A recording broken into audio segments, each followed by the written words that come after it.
Hey, welcome in. Welcome to the Arrowhead Addict podcast. We are here coming to you live. The Kansas City Chiefs are going to the Super Bowl. You only win a Super Bowl 2 times every 5 years, right? Oh! The warm-up act is over. Let's bring in Melissa Etheridge, massive Chiefs fan. Melissa, Super Bowl champion, 2-time Pro Bowler, and Trent Green. Trent Green, how you doing? Hey, what's going on, guys?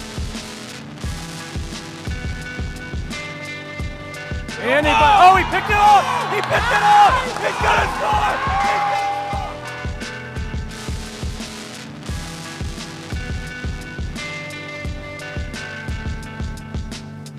We'll see you next week, but until then, as always, go Chiefs. Welcome. This is a special nighttime edition of Wacky Wednesday that we're doing because the schedule is finally here. I'm Adam Best here with my tag team partner, Sterling Holmes. And I guess if we're sticking with this wrestling metaphor, producer Richard is our manager outside the ring. You know, we were talking a little wrestling before we went on the air, so just kind of felt natural. What's up, brother? What you gonna do when the schedule and the Chiefs come for you? No, man. Give me 2 claps and a Ric Flair. Woo! No, I'm stoked, man. I'm very excited for the scheduled release. I know it's silly. I mean, who really cares what way the Chiefs play? Because they're going to be playing these teams no matter what. We knew the teams the Chiefs were playing, but for some reason, the NFL is just such a behemoth that even with the NBA playoffs happening, NHL, baseball in full swing, and the Royals are good this year, we all stop what we're doing and try to predict because we can't wait. We're impatient. We all sit here and try and predict what games the Chiefs and when they will be playing. I have one quick thing to say. Have they thought about the media? Has the NFL ever thought once about the local media here? Because they're playing on Christmas Day on a damn Wednesday. Have they thought about that? Now, it doesn't really affect me that much. I mean, it just makes me laugh. Like the NFL, oh, no. We won't play on a Tuesday. We won't play on a Wednesday. We're not going to play on Christmas. That's the NBA. Oh, wait, we're getting offered $300 million by Netflix? Yeah, okay, we'll find a way to make this happen. So the Chiefs playing on Christmas, not on a Sunday, not a Monday, not a Thursday, on a damn Wednesday. But we are here right now, Arrowhead Addict, after dark. Yeah, we play on every day except for Tuesday, and the schedule is not finalized yet. That could still happen, and I think you're going to have every subscription service ever known to man to watch all these Chiefs games. So it's getting increasingly difficult for not only the fans, but the Chiefs, because their schedule is crazy. They're not going to get a lot of rest again. It's going to be very inconvenient. But when you're the top dog, that's what happens. And if you look at the last 10 years, the Chiefs winning percentage is 0.718. Nobody else is above 0.7. So it doesn't matter what the damn schedule is. The Chiefs are winning 7 out of 10 games, actually a little bit over 7 out of 10 games. That's just what we do here in Kansas City. That's what Andy Reid does. That's what Patrick Mahomes does. So however this breaks down, and the first couple games is tough, the boys are going to navigate it. Yeah, I mean, let's be real now. The Chiefs can be on the road. Home in the playoffs does not matter. They win. The Ravens, pretty much any other team in the AFC, they have to be at home. And even then, sorry, you're taking the L. All right, before we get into everything, if you've not downloaded the FanDuel app yet, you'll definitely want to take advantage of this offer. New users who sign up through our link must deposit $10 and place a first wager of $5 on any live bet. If that first bet wins, you'll receive $150 in bonus bets straight into your account. This offer is only available if you sign up through our link, bit.ly/arrow150. You can find that link in the description below our stream, as well as getting the QR code on screen to start signing up.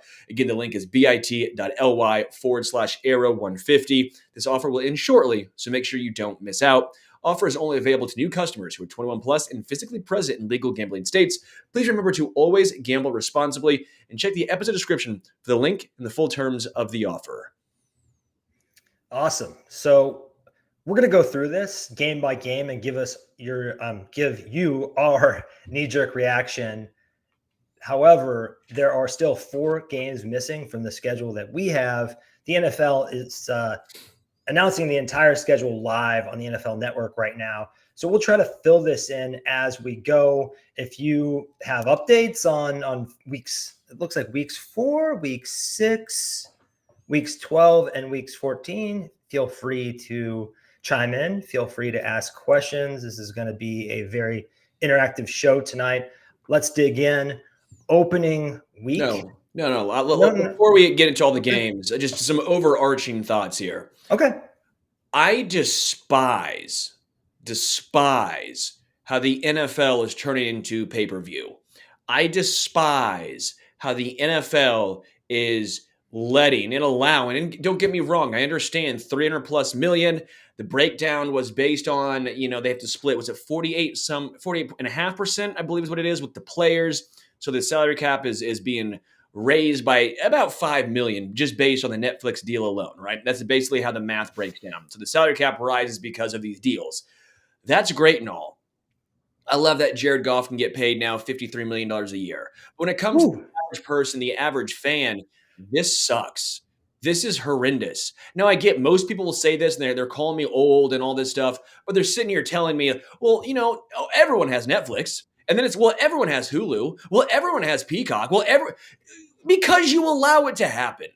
Because you're now making this the norm. And that really pisses me off. Now, I get it. This is me kind of being an old man or trying to take a stand that really does nothing. Like, I get it. This is the most first world issue of all time. But a lot of these streaming services, I won't even get the trial. I say, bleep that. I'll go to a bar, which I get. I am now spending more money at the bar than I am just downloading one service. But the NFL ain't getting my money that way.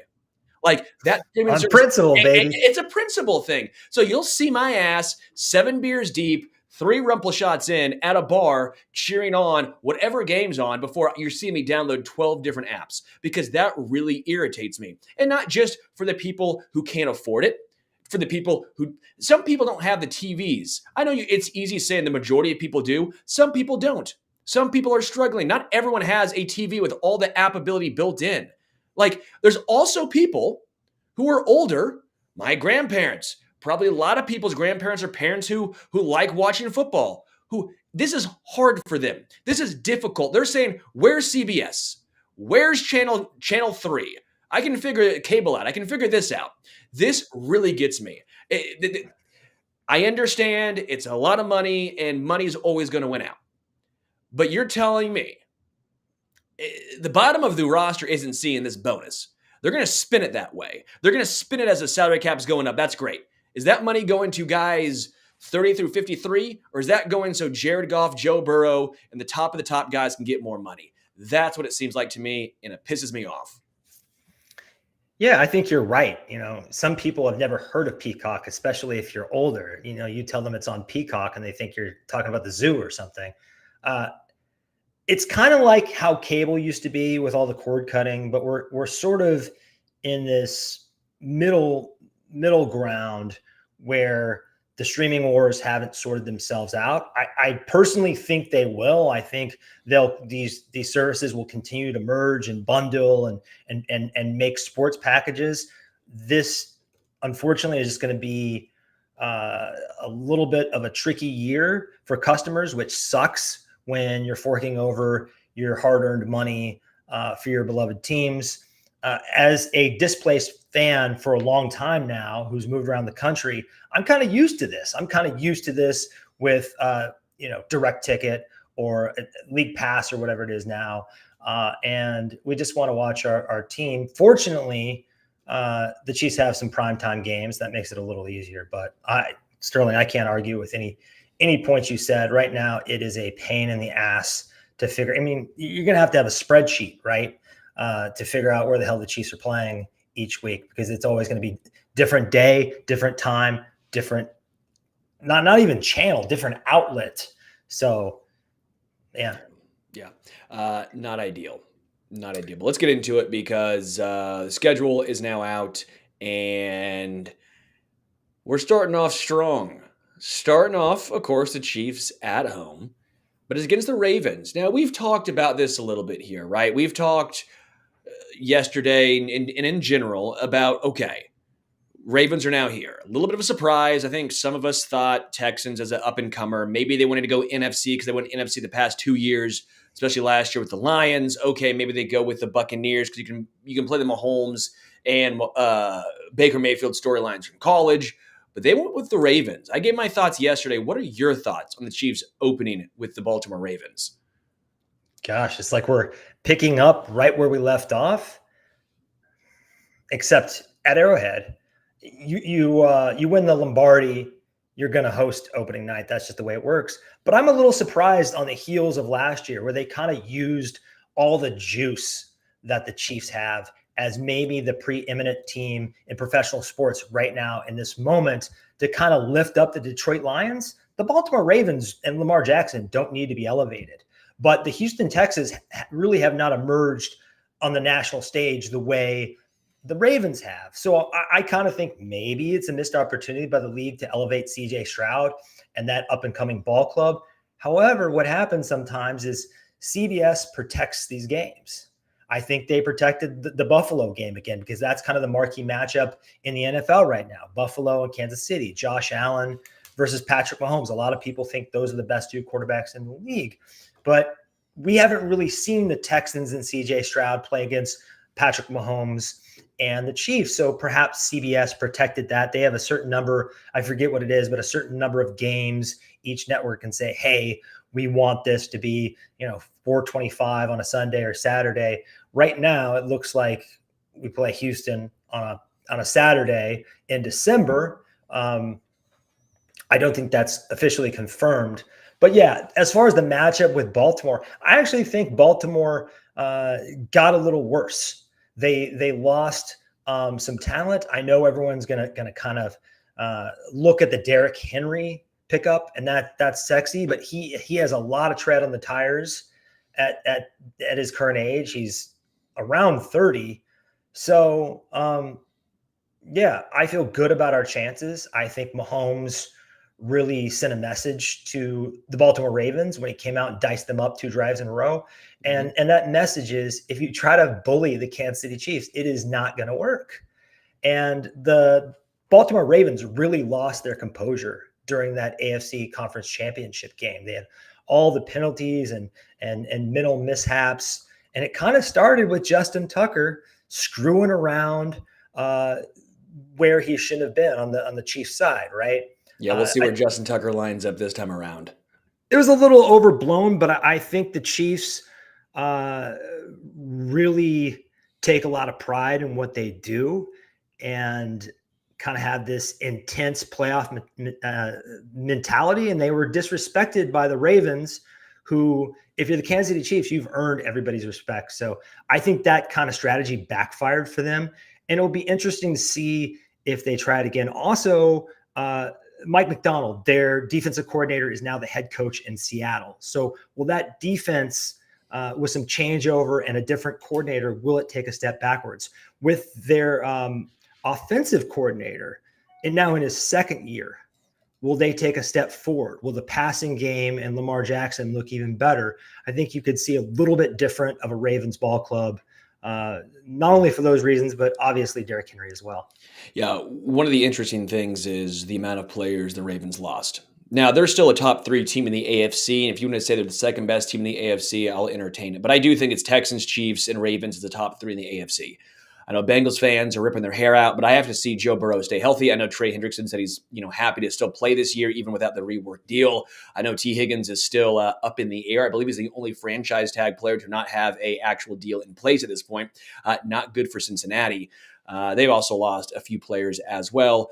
We'll see. Joe Burrow's injury is not just okay, he's back and he's going to be 100%. We'll see how he plays through something as serious as he had. Offensive linemen get that type of injury, not quarterbacks. We'll see how he responds. And by the way, it's not like the Cincinnati Bengals ever start off strong. We saw what happened last year, even with the Bengals being healthy, with Joe Burrow being healthy. It was a disaster to start the year. I think week 2 for Kansas City is actually very, very solid. But week 1 against the Ravens, you're right. They didn't need the hype, but I do think the NFL is sitting here going, if the Ravens do win, and again, the Chiefs lost last year, the home opener. I know Chris Jones sitting out, Travis Kelce being injured. Kadarius Toney was the best player on the field for the Detroit Lions. I get all that stuff. But early season games are always wonky.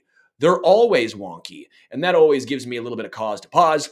But I think the NFL is sitting here going, if, and again, a big if, the Ravens win week 1, you know what's going to happen.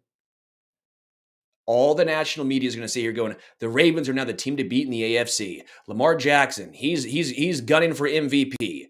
And then we're going to sit back and go, okay, we watched the Ravens lose yet again first round of the playoffs as the Chiefs hoist for the third straight year in a row the Lombardi Trophy. This was with the Patriots all the time. We know as Chiefs fans. Remember when the Chiefs waxed the Patriots? What was the national media talking point on opening day? Chiefs are arriving. The Patriots dynasty isn't done. And they won multiple championships after that. So my point here is the NFL wants storylines. They're not getting any longer with the Bills and Bengals, quite frankly, because the Bills and Bengals have to stay healthy, and the Bills lost so many players. The Ravens, at least, were very, very good last year in the regular season. They can at least try and play this up. That's what I think the NFL is trying to do, and that's why they put the Ravens against the Chiefs week 1, because if, again, big if, the Ravens win, that storyline will frustrate Chiefs fans, and Chiefs fans do not fall to the bait. Don't do it. Don't believe it. They're trying to rile you up.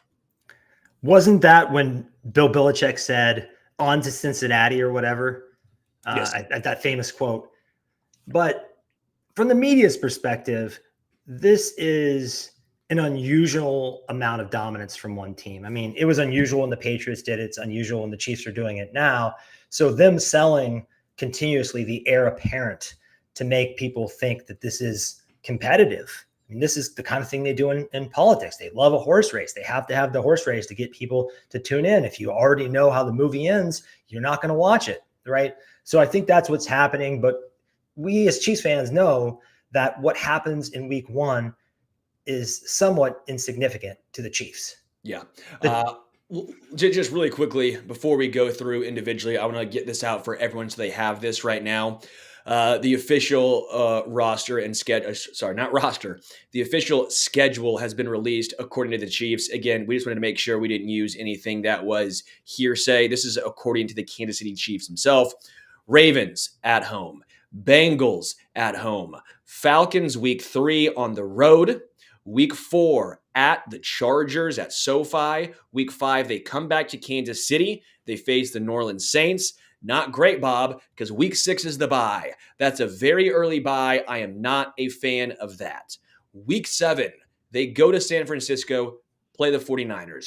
Week 8 at LA. So they kind of stay on the West Coast right there at LA week 8. Week 9, come back home, Buccaneers. Week 10, Broncos at home, week 10. Week 11, they travel to Buffalo. We'll get into all the game times in just a moment, but they'll go week 11 to the Buffalo Bills. Week 12 at Carolina. Week 13, they host the Raiders. Week 14, they host the Chargers. Week 15 at the Browns. Week 16, well, they host the Houston Texans. Late game with potential playoff material on the line. Week 17 at Pittsburgh. That's the Christmas Day game. And then week 18, they finish at Denver. So that means 3 of their last 4 games are on the road. We'll go through each of these individually very quickly, but just wanted to make sure I got that out there for everyone.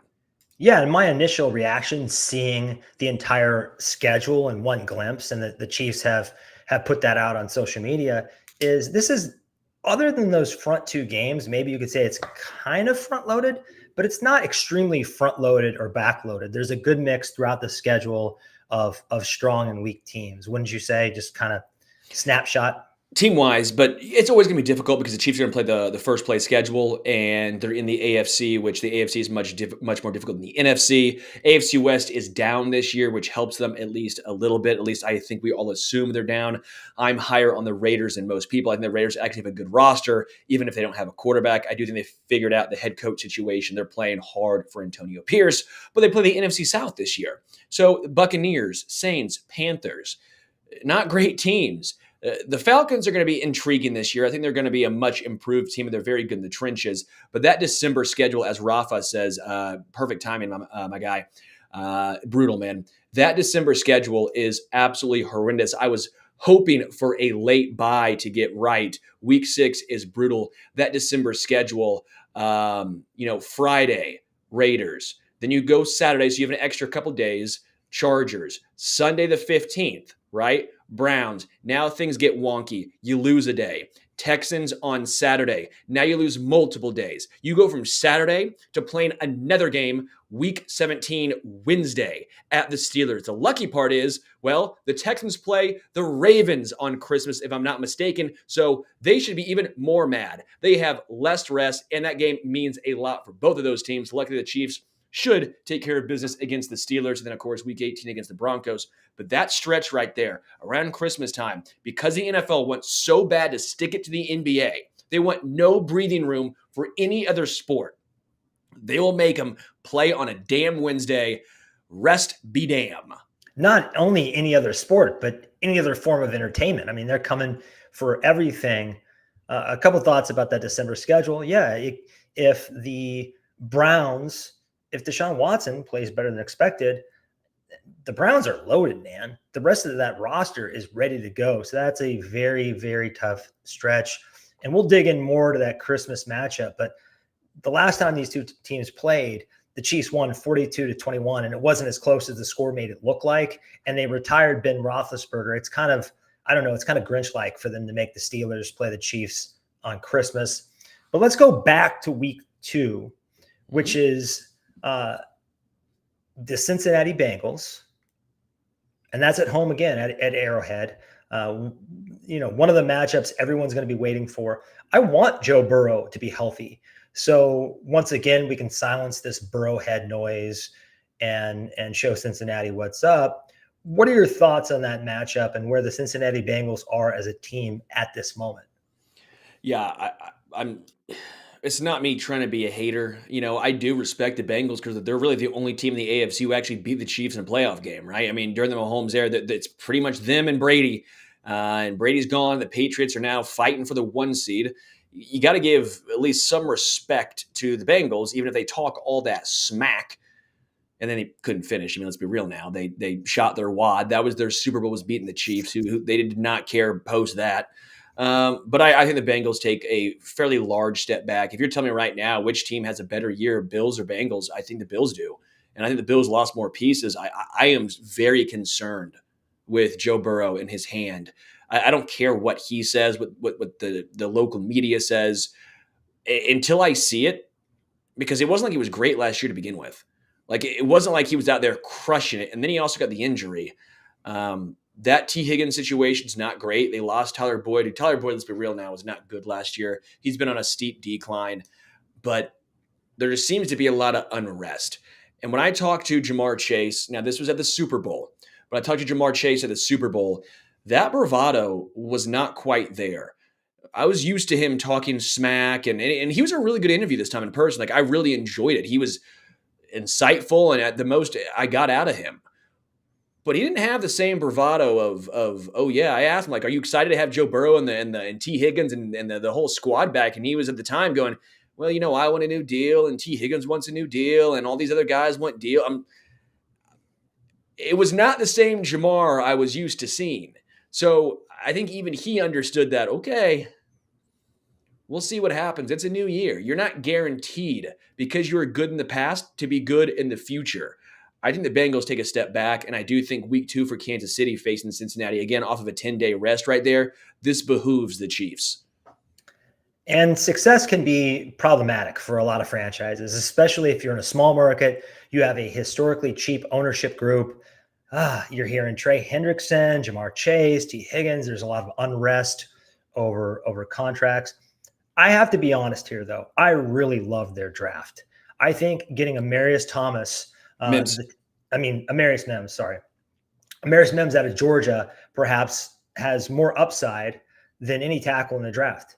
He could easily be a bust too, because we just haven't seen that much of him, but he has Orlando Pace like upside. And then they take Jermaine Burton in the 3rd round, who I think, because of character concerns, was the best discount at any position in the entire draft. So both those guys, there's high risk, but also high reward. So that could really hit for them. I believe they brought in Trent Brown at tackle too. Isn't that correct? So they're really loading up at tackle, trying to protect Joe Burrow. And I think that's obviously the right thing, along with reloading that wide receiver room. But yeah, I need to see them kind of get back to where they were, because this is what happens in the league. Teams and quarterbacks kind of rise up and they get hot for a while. And then the league kind of crowdsources how to stop you. And then you have to do it again. You have to figure out a new way to beat everybody. And the Chiefs have done that over many iterations. I have not seen the Bengals evolve as much and kind of get back to the summit. So until they do it, I'm not going to believe that they can. And what's interesting is, and that's a very good point, the NFL has somewhat, at least in my opinion, almost moved on. And maybe this is just me because my bias and not bias, because I still love Josh Allen. I think Josh Allen's the second best quarterback in the NFL. But I think now the Ravens and the Texans are now they're in the tier with the Chiefs. Like those are the top three teams. It was Chiefs, Ravens, and maybe the Titans when they were the 1 seed, right? And then the Titans, everyone knew that was a fluke. And then it was, okay, well, now it's the Ravens and the injuries with Lamar and all that stuff. Then it's the Bills, Bengals, Chiefs. Bills, Bengals, Chiefs. Well, now it seems like the Bills and Bengals are being washed away, and it's the Chiefs, Texans, and Ravens. But what's the one constant? It's the Chiefs, because they're the one team that has learned to evolve. And I think what's frustrating for Cincinnati fans, I'm not trying to take a shot at them. I'm not, you know me, I feel like I'm a pretty nice guy. But for the Bengals, I think they think their franchise is more storied, even because of like their recent success, and even a team like than the Bills. The Bills at least had a AFC dynasty for a few years with Jim Kelly, and they at least had 4 straight Super Bowl appearances. They were destroying the AFC. The Bengals never had that. So I don't understand why Bengals fans have all this bravado. The Ravens, they actually have a storied franchise past and a storied franchise in general. I think that's what makes it so hard. It's almost imposter syndrome from Cincinnati, in my opinion. That's why they're always like, no, it's us, it's us, it's us. Like, sorry, guys. You didn't do it with these guys on rookie contracts. Now it's time to pay the piper. You didn't pay all the guys. This is what happens. Good luck. Yeah, it's kind of crazy, and we need to move on here. We could talk about the Bengals all day, but it seemed like the media had settled on this long-term trio in the first tier of quarterbacks of Mahomes, Allen, and Burrow. And that kind of faded very quickly, and partially because the Bengals had injuries to Burrow and just didn't have a very good season. But the Bills are clearly turning the page on Josh Allen 1.0. So we'll get to them, but let's move on to the Atlanta Falcons, who the Chiefs play on September 22nd. This is a night game, Sunday Night Football. It's also an away game. Really interesting team that is loaded with offensive talent and now has Kirk Cousins off the Achilles. Do you think this could be the surprise team in the NFC this year? I think surprise team is, I don't know how much of a surprise they'd be, because I think everyone understood that they were just a quarterback away. Their offensive line was really solid. I mean, their offensive line was really good last year. They have one of the best guards in football in Chris Lindstrom. Him and Joe Tooney are about 1A, 1B. Very, very good. Their defense, especially against the run, was outstanding. Outstanding. They need a little cornerback help. They need an extra edge rusher, but they're very effective making teams one-dimensional. I do think Kirk Cousins is going to raise their floor a lot, but I still don't know what the ceiling of the Falcons is going to be. They're a playoff team. That's because the NFC South is atrocious, and the NFC in general is not as good as the AFC. But I do think the Falcons are an intriguing matchup, and I love this Sunday Night Football, getting to see this back and forth, especially with 2 QBs from the show quarterback. I'm sure we will not be sick of that storyline heading into this game. Atlanta's a fun place to play. I like the uniforms, like the entire aesthetic there. Man, I think I'd feel better about the Falcons if they didn't do the Michael Penix pick with that 8th overall pick, picking another quarterback. Yeah. If they traded back, picked up some extra draft capital, loaded up that defense a little bit, or even got another wide receiver. Can you imagine Roma Dunze with Kyle Pitts and Drake London and Darnell Mooney? That would be unreal. But they kind of did the Green Bay thing where they're, I mean, a little bit what the Chiefs did too with Patrick Mahomes. I just don't think he's the same caliber of quarterback as Mahomes or even Jordan Love at this point, but we will see. Before we get to week 4, a couple comments I want to get to. One from Britt Zank says Miami sucks. They just pat stats against bad teams. Um, I don't think they suck, but I don't think you're wrong either. I think they were a team that looked better by season's end because of the stat padding. Again, I don't know if you want to say stat padding in the NFL, but that Broncos game skewed so many things. And I think 3 games in general really skewed things for Miami. Again, if they're not a home team in the playoffs, they're getting bounced. That team is not built for the cold, and they kind of doubled down this year. They got a little smaller and quicker and said, hey, we just hope we win the AFC East and get home field advantage because I'm kind of with you. I don't think they suck, but I think they're a team that if they're not home field in the playoffs, they're screwed. Lauren Shanks says the Bengals are 1-5 through the first 2 weeks of the season over the past 3 years. They have never won week 2. Stu Thompson, this one's really fun. Pat and Andy's Chiefs feel like Tiger Woods in the 2000s. First it was Els, then Duval, then Phil, then whoever was next. Rocco Mediate. The Chiefs, like Tiger, is on top, and the competition keeps changing. I think that's a phenomenal comparison, especially one where you're going from an individual sport to a team sport, yet I still think they're very apt right there. Yeah, we usually hear the Bulls, right? The 90s Bulls, but this is a really creative comp. I like it a lot. Let's move on to week 4, another road game, September 29th in Los Angeles against the Chargers at 3:25 p.m. I personally I know some fans like the noon window because they can get on with their day. I like the later window because I like to watch the red zone, but I'm a football degenerate. The Chargers, should we take them seriously now that they've kind of turned over the previous regime and John Harbaugh, a proven winner in both the pros and college, a little bit prickly, but a proven winner? Should we take them seriously that this is the moment that they're actually going to put it together and start to build a serious contender over the next couple of years? Well, I think you nailed it over the next couple of years. I don't think this year.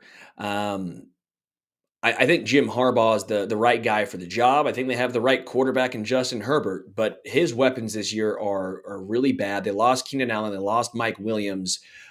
Quentin Johnson, I was not a massive fan of coming out of the draft. Nice guy, or at least seemed nice. I interviewed him in Vegas, and I'm nice guy. I loved Lad McConkey. I just don't think he's a great football player, so I didn't want to say anything mean. I'm like, nice dude. You are such a nice guy, man. You don't even want to be critical of a first rounder who just completely flopped last year. Yeah, 1 year, just rookie year. I mean, a lot of guys struggle the rookie year. You got to give him time. I'll play the villain. That's fine. Lad McConkey, I think, is a phenomenal pick. I think he's the next Keenan Allen. He's a guy who can play on the outside, play on the inside. I think he's going to be Justin Herbert's best friend. If you sprinkled $5 on Lad McConkey to win Rookie of the Year, I wouldn't hate that move. I think it was like plus 3,000 or something like that. It was $5 to win like 150, and I'm like, I like those odds because he's going to be wide receiver 1 and check down Charlie at least early on, I think, for Herbert. So I like that pick there. I think they didn't blow it up with Joe Alt. That's the right move. I know he's a left tackle and he might be playing right tackle this year, but they took the generational talent. They'll figure that out later. You take him, not J.C. Latham. That was the right move.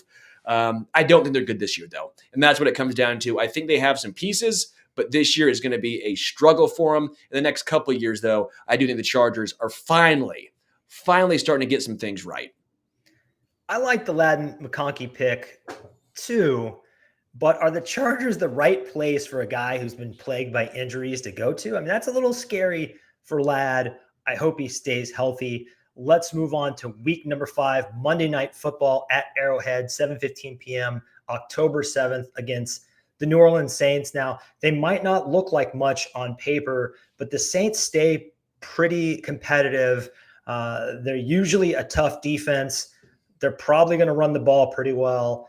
Do you think the Saints are going to pose much of a challenge in week 5? No. I will say it's hilarious. Who would have thought that 3 of the 4 NFC South opponents would be primetime games? Wild. 2 Monday nights and a Sunday Night Football. Of course, it's not the Panthers. But that just makes me laugh a lot. Who would have thought that 3 of the 4 against the NFC South are primetime? That's what happens when you play against the Kansas City Chiefs. They make every single game look palatable. Saints, I don't think are great. Obviously, the Derek Carr revenge game. And Well, if Michael Thomas comes to Kansas City, it's the Michael Thomas revenge game. Is Tyrann Mathieu still there? The Tyrann Mathieu, Dan Sorensen, Tano Passanio, Colin Saunders, Willie Gay Jr., the New Orleans Saints. The Badgers there, yeah. I mean, they have so many Chiefs players now on defense. The Saints, to me, are an 8-9 team, and that's only because they're in the NFC. They're a team that and the NFC South at that. They're always underperforming what the talent level on that roster is. And what the cash spend is. Derek Carr wasn't good when healthy. Like, I just don't think they're a good team. Monday Night Football can tend to be wonky, not as wonky as Thursday Night Football, but I think this is a good game for the Chiefs. A little bit of a reprieve, after the Ravens, Bengals, and to an extent Falcons start. Then you get the Chargers, and then you get the Saints at home. The Saints, and then having a bye week in week 6 is nice. I just don't see a lot of game changers on the New Orleans side. I love Chris Olave. I think he is a really consummate route runner, just incredible player. But you just don't have a lot of those guys who you're looking at their roster and saying they've got a bunch of all pros or potential all pros. They just don't. I think the Chiefs are going to take care of business here. And it's just hard for me to take the NFC South seriously. I think one of these teams is probably going to win 11 or 12 games and get blown out in the first round of the playoffs. It's just the way I see it. It's not a very strong division. You ready to move on? I think let's do it. We shouldn't beat up on the Saints anymore. I love New Orleans. It's a lovely city. Next week, week 6 is a bye. Then we have week 7. Sucks. Yeah, dude. yeah. Let's just hit that really quickly. I think it's too early for a bye. You would prefer that to be week 13 or week 13, as late as possible to give you a chance to get healthy before the playoffs. But this is just the way the cookie crumbled this year. Good question by Steve Cashman. Does the bye count towards an NFL suspension? No, it has to be a game. So that's my understanding. So not weeks. No, it's number of games, not weeks. Good question, Steve. Because actually, full transparency, I'd try to be honest. Didn't know. Never thought about it. That never crossed my mind. Good question. But no, it's games, not weeks. But bye being week 6 absolutely sucks, in my opinion, for the Chiefs. There is that one statistic. I don't know what it was. It was you had to have a bye like week 11 or week 9, whatever it was, or later. Those are the teams that typically have the most success in the playoffs. If it was before week 11 or whatever it was a steep drop off. The Chiefs have been bucking trends year after year. There's never been a 3-time Super Bowl winner. So what I'm saying, and again, I said Super Bowl. Someone's going to come at me with the AFL combo. I get that. I said Super Bowl winner in today's NFL. Okay. Never been a 3-time, 3 straight champion. That means they're due. That means the NFL is due for a 3 straight NFL champion. Just saying. Also, these trends mean nothing to one Patrick Mahomes. He's like Han Solo. Never tell him the odds. None of these things matter when we have him, when we have Andy Reid and this nucleus of talent, Travis Kelce, Chris Jones, etc. I think the bye week at week 6, maybe the silver lining there is week 7 and at visiting San Francisco. I guess that's a Sunday, October 20th at 3:25. That's one of the toughest games on the schedule, considering who it is and where it's being played. I like getting a bye week before San Francisco because that coaching matchup between Shanahan and Andy Reid is a tough one. And I think Andy Reid, you give him 2 weeks, he can outcoach anybody. Well, I don't disagree. What good does this do the Chiefs? Because it's an NFC game. Yeah. That's my issue. And again, I get what you're saying. Yeah, the 49ers might be the best team in the NFL. Like that team is loaded. It all comes down to Brock Purdy and your thoughts on him, obviously. But that team is loaded, right? Mm-hmm. But it's the NFC. You don't get that advantage coming off a bye because, as we saw losing to the Lions doesn't affect your seeding really. Losing to the 49ers, if they were to lose, again, doesn't really matter. You're really wishing this was against the Texans or against the Bills because the Ravens and Bengals are obviously already done. You wish it was against an AFC opponent. That's my personal opinion. But again, tough team. I get what you're saying. You want that double whammy of one AFC team gets a win, the other one gets a loss. You create more distance. But stealing one while visiting San Francisco, that could be a game that we're looking at and saying one of the few on the schedule. I could see the Chiefs losing this one just because they're traveling all the way across the country and they're playing maybe the most talented team on paper in the league. Let's move on to week 8.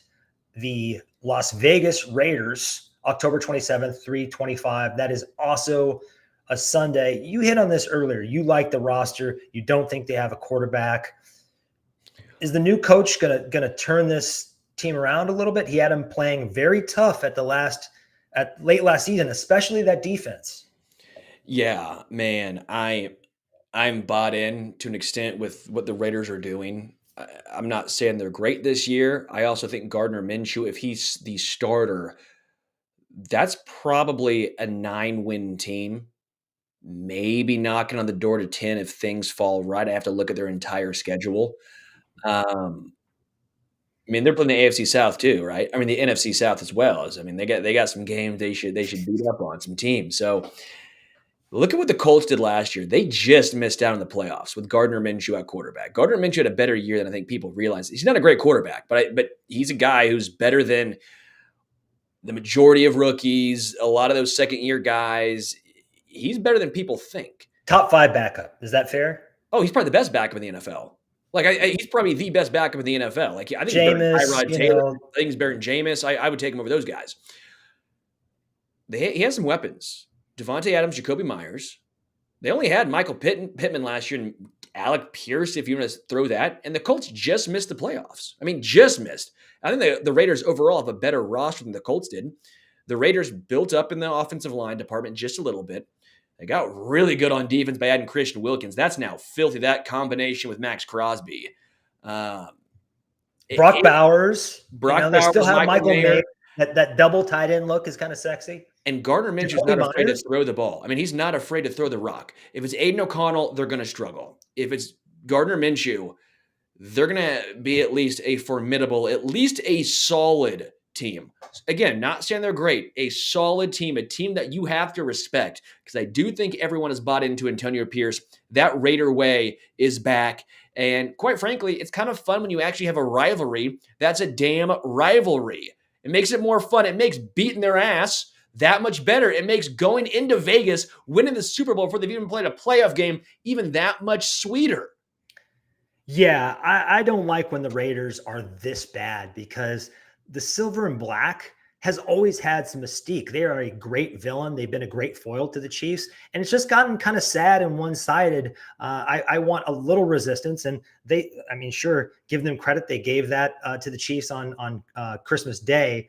One note here, it's very interesting. The game that Germany is getting this year is Panthers versus Raiders after they were treated to Dolphins and Chiefs last year. That's quite the fall off. I don't know what the people of Germany did to get that game, but not a great one. Not a great one. Let's move on to week 9. Another Monday Night Football at Arrowhead versus the Tampa Bay Buccaneers. That's November 4th at 7:15 p.m. This is an interesting team that decided not to rebuild or to try to transition on the fly from the Brady era to whatever the future is going to be. They kept Mike Evans in tow and some other veterans. They've had a lot of changeover on the line. And now Baker Mayfield is the quarterback. Is Baker Mayfield good enough for this team to contend for the NFC South title and put up a fight against the Chiefs? I think they're a fine team. They're not the Panthers. I think they're a little bit better than the Saints. Probably an 8-9, 9-8 type of team. Baker Mayfield had a really nice rebound year last year. Mike Evans is perpetually going over 1,000 yards. Rashad White's a good third down back, a good back in general, but a good pass catching back. They started to use him more in that role. The defense is just okay. Some big names, but that's pretty much it. Offensive line should be back and healthy for the most part, which is obviously a good thing for them. But no, I knew this game was going to be Monday night, or at least a primetime game. That's why I thought it might be the opening game, because of the Baker Mayfield Mahomes, the college stuff. That's fun. You can try and roll back the tape on the few Super Bowls ago now and try and hype it up. So many different players, obviously. But I think this is a pretty easy game for the Chiefs in the grand scheme of things. We didn't mention safety Antoine Winfield, I don't think, who just this week became the highest paid defensive back in the NFL. That's really interesting. I did not see that plot twist coming, that a safety would be the highest paid defensive player or defensive back in the league, not a corner. That's probably going to change when Sauce Gardner and Patrick Surtain, some of these other guys, get paid. But for right now, it's a little bit of a surprise. Let's move on to week 10.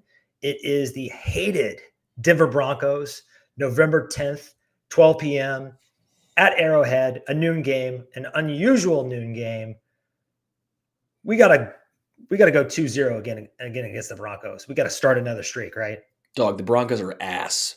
They're 2 scoops of ass. They're 3 scoops of ass because their quarterbacks are Bo Nix, Jarrett Stidham, and Zach Wilson. They did the right thing. They blew that thing up. They're like they need to even trade anyone now. Now I think it's time to just trade almost anyone, unless you're like, we at least have to give Bo Nix some weapons. Then I understand that. But man, that team is bad. Sean Payton, I think he's a decent head coach as far as play calling and getting guys going. But man, that roster is devoid of talent. They had to get rid of Russell Wilson in that contract, no matter what. And they did. They ate the money. That was a bold move, but one that at least they ripped the Band-Aid off. They said, we're going to suck this year, but at least we won't suck for 2 years and keep Russell Wilson here and try and be delusional and think that he still has anything left in the tank. They took the money hit, the hit that no one thought they were going to do. So I at least respect the hell out of them for doing that, understanding a mistake. They're going to be bad, but again, it was the right move in the grand scheme of things. Kudos to them for doing that. The problem I have with their team building strategy is, first of all, I'm not the biggest Bo Nix fan. I think taking him 12th overall or whatever it was is a huge reach. And even if Sean Payton is one of the great quarterback whisperers in this league's history, they're not doing it right. They're dropping Bo Nix in a situation to fail. He doesn't have enough around him, doesn't have a good enough line, doesn't have good enough weapons. We've seen this time and time again. It doesn't work well when you take this route. It works much better when you build up the team first. You drop in the quarterback last. That's what the Chiefs did. That's what other teams have done. I prefer that strategy. I think it's going to pay dividends probably for the Falcons this year. Well, look at Bryce Young. I mean, we really don't know. I think Bryce Young's not the guy, but look at Bryce Young. Bad situation. We have no idea what he is. Look at the Texans, what they did with C.J. Stroud. They gave him options and weapons and offensive line. Even if the defense wasn't great last year, they at least helped him out offensively. Kenny Pickett was at least given an opportunity with the Steelers. Now they know he sucks. The Jets gave Zach Wilson nothing. They gave Sam Darnold nothing. Justin Fields and the Bears last year was the only real evaluation year for him, because years prior he had nothing. Like, when you just grab a quarterback, Kyler Murray is one of the few exceptions, and at least he had DeAndre Hopkins, right? At least offensively.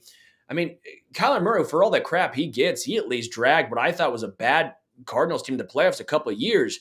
That's the outlier. I mean, you got to, as you're saying, you're right. You got to build the team first. The issue is those teams typically aren't drafting top 3 in a need of a quarterback. Right. And then the other thing is, these head coaches and GMs, they don't know if they're going to be there 3 or 4 years from now. So they get a little impatient. But I just think this is a recipe for disaster in Denver. But I also think that at least they're self-aware enough to hit the refresh button, to start over.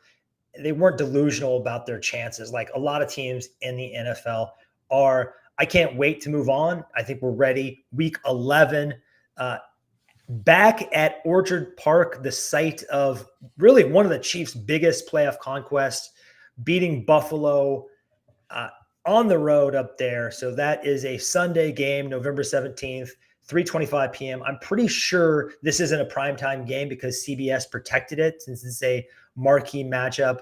I'm very excited about this one. You can never count out the Buffalo Bills. That being said, they are a team in flux. This roster isn't as strong as it has been. This defense isn't as strong as it has been. No Stephon Diggs. What's your kind of read on the current state of the Buffalo Bills? Well, they go, well, Gabe Davis is only good in the playoffs, and Marquez Valdez-Scantling's only good in the playoffs. So let's just trade out playoff Gabe for playoff MVS. Call it good. No, man, I still think Josh Allen's the second best quarterback in the NFL. What it comes down to, though, is if you thought he was doing already too much, I mean, I think he was. Like they were just saying, hey, Josh, go out there and do 90% of everything. You know, you run, you throw, you basically block for yourself, do everything. This year, oh my gosh, they're going to have to save him from himself at some point. I think the team is better than the majority of people think they are, myself included. I ripped on them originally, and then I looked and I go, okay, they are getting some pieces back, and there are a couple of names. You're like, okay, that's intriguing. You know, Dalton Kincaid's a really great player, and we'll see with some of the wide receivers and everything, but I think they take a step back, but when you have Josh Allen at quarterback, they're still a frisky team. They and had by the to way, Lauren Shanks, great point, by the way. Bills will run the ball more than ever, and they were effective last year when they ran the football. They were better running the football than people gave them credit for. That really turned their season around when they started to run instead of throwing it and trying to isolate Stephon Diggs. They're going to be a different looking team if they run the ball at the same clip they did last year. I like James Cook. I think he is an explosive running back, a good pass catching running back, can have MVS hands sometimes on big plays, but I like him as a back. However, I don't like that receiving room. So I think Dalton Kincaid is really going to have to take a step forward for Josh Allen to have the weaponry he needs, because Keon Coleman, Curtis Samuel, Khalil Shakir, MVS, that's just not going to cut it. There's not a number one receiver, not anything close to a wide receiver one in that group. So unless Keon Coleman just comes out and blows everybody away. And I don't like him as a prospect. I think the only way he's going to make it probably is as a power slot. Sounds like they're going to play him at X. I don't think that's going to work out. Maybe they'll prove me wrong. I think they have some good coaches there, so we shall see. But I think the Chiefs kind of have this team's number, not as much in the regular season as the playoffs, but I think they're going to take care of business here, actually. Yeah. Next game at Carolina. Don't think we need to talk too much about that. That's a Sunday noon game. Even the NFL said, yeah, we'll just throw them Sunday at noon. Who really cares? That's week 12. Week 13. Again, you have a nice little stretch here. I mean, the Bills, you go from Raiders, Bucs, Broncos, at Buffalo, a little tough one, at Carolina, and then Raiders, Chargers. You kind of have a nice little reprieve from the start and finish of the season, maybe. Again, when you play the NFC South, it's not going to be as difficult as previous years. So Carolina, week 12, Sunday game at noon. Week 13, Friday, Black Friday at 2 p.m. That game is at home. Don't think we need to get into the Raiders again. Week 14, that's a Sunday night game against the Chargers at home, which surprisingly, I thought week 18 was going to be the final game against the Chargers. That's not the case. Week 15, now we can get into another game. Week 15, noon game against the Browns. Browns defense, weird game or weird season last year. Historically amazing at home, and then they were really bad on the road. Those splits gave off Houston Astros trash can vibes. It was wild to me. I have no idea what to make of this Browns team. I think Deshaun Watson is clearly washed up, not a good quarterback anymore. But they have weapons. They got a great roster overall. I have no idea what to make of the Browns. I think they jettisoned Joe Flacco because they couldn't have a quarterback on the roster who's better than Deshaun Watson. I think maybe they're worried about the locker room revolting or something. Maybe something that to do with the home away splits. Cleveland's a really hard place to play. They have crazy wins sometimes. I think that affects traveling quarterbacks. I like this roster, man. They've got a sick defensive line led by Myles Garrett, perhaps the best defensive player in the league. They keep adding receivers. They added Jerry Jeudy and Jamari Thrash. If you remember, if you listen to this program, I'm a big fan of his. They already have Amari Cooper, Elijah Moore. We'll see what happens with Nick Chubb, but they have Jerome Ford. They like to run the football. I think it's a well-coached team on both sides of the ball generally, especially on defense.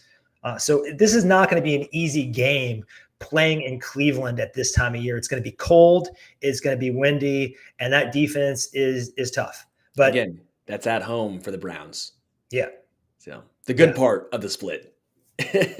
Well, let's move on to week 16, I guess. This is one of the matchups that I think not only Chiefs Kingdom and Texans fans, but the entire league is going to be excited about. And it's a Saturday game on week 16, December 21st, another nooner, the Houston Texans.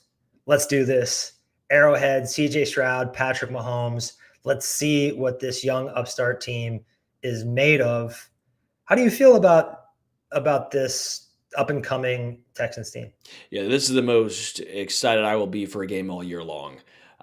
Again, if you know me, listen to me the past year or so, I've been high on the Texans. I thought they were rebuilding this the right way, and you're seeing the fruits of their labor pay off. They even exceeded expectations of what I thought. I might be the highest dude on the Texans last year. They even blew my expectations out of the water. They've built this thing the right way. They're taking advantage of a quarterback on a rookie contract. Their best players on a rookie contract. Will Anderson, Derek Stingley Jr., Danielle Hunter. Danielle Hunter they brought in to kind of fill out Danico Autry to fill out. They brought in what's his name, Jeff Okuda. I think this game lives up to the hype. I think this is going to be a game that this late in the season is going to have serious playoff implications. I love this game. I am looking forward to this. And if you're the Chiefs, you're excited because the next two games to finish the season are a little easier for you. While you look at the Texans, okay, now you got to go to the Ravens on Christmas. I believe, again, if that's still confirmed. That's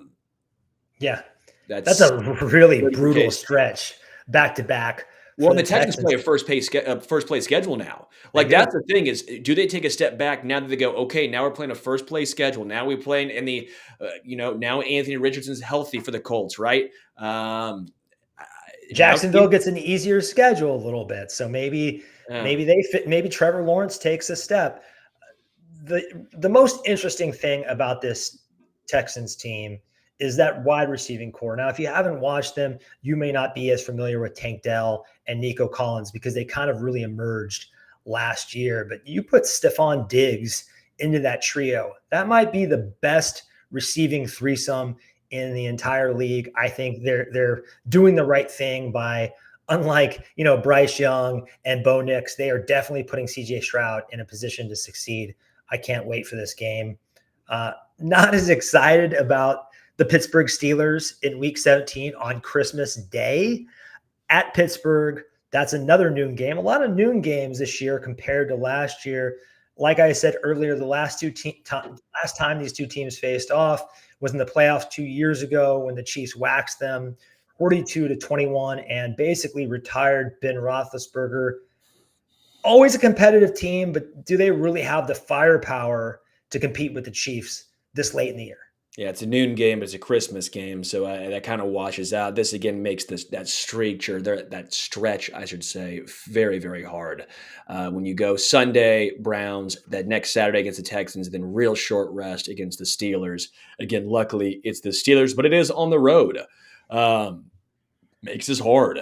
I don't think the Steelers are a good team, but they're very well coached. Mike Tomlin is a hell of a head coach that always gets the best out of his team. They're always 500 or better. That makes you a little nervous. I do think by this point in the season, it'll be kick returner Justin Fields at quarterback. And I don't think he's actually a kick returner, but if you look at the comments that were getting thrown around, that's why I said that. So we'll see who the QB is, but I like this finishing stretch for the Chiefs. I like it too. And from a team building standpoint, I don't think the Russell Wilson, Justin Fields duo, given what they're paying Russell Wilson, like the league minimum, and they gave up like a late round pick for Justin Fields, that was a savvy 1-2 punch from them. I kind of think we might see Justin Fields at this point if Russell Wilson is as washed as I think he might be. they might just, like you said with Denver, rip off the Band-Aid and let's see what Justin Fields can do if we surround him with some talent. I don't know that they have the talent. They drafted another receiver in Roman Wilson in the 3rd round. They have a few other guys. They lost Deontay Johnson, if I'm not mistaken. Our guy, man, Yeah, Mr. our guy, Deontay. I love Deontay. Mr. Separator. Yeah, this show is a big fan of Deontay Johnson, but I'm not too worried about that Christmas Day game, except that 5-day rest period is always a little bit of a concern from an injury standpoint. You see on Thursday night, that is the game, the day of the week where more players get hurt than any other day of the week. So a little scary, but let's finish up with week 18, the Broncos. We've already talked about them, but I think the Chiefs are going to put an emphatic exclamation point by going up to Denver and winning at whatever they call Mile High now. Yeah, I think it's Empower, maybe is what it's called now. Empower Stadium at Mile High. They're doing the whole GEHA at Arrowhead. They're doing the same thing. Yeah, don't need to spend much time on this. This is a nice, hopefully, rest game for Kansas City.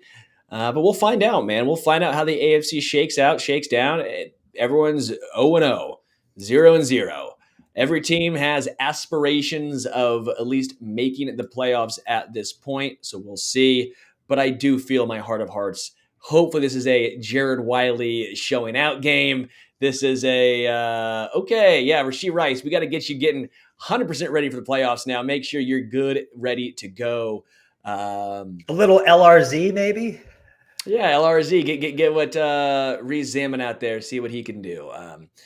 That's what I'm hoping happens week 18. I'm predicting that last year, 11 wins is a low water mark for the Chiefs during this kind of Mahomes era. I think they're going to get back to being death taxes and at least 12 wins under Andy Reid. That's been the norm. I expect it to continue this on paper right now. Now, things could be totally different halfway through the season, but this looks like, at first glance, an easier schedule than what they faced in 2023. So I'm optimistic.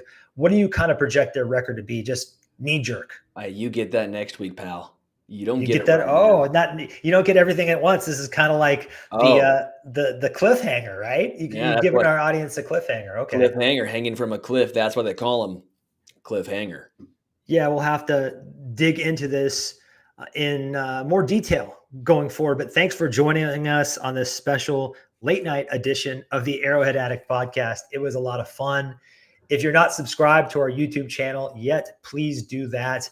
Also consider really subscribing anywhere where you can find podcasts, Spotify, Apple. Leaving a 5-star review really helps us. I want to say props to our chat and members, but that's all we've got. We will be back next week on Wednesday at our normal time, 5 p.m. Central, right here on the Arrowhead Addict YouTube channel. But until then, go Chiefs.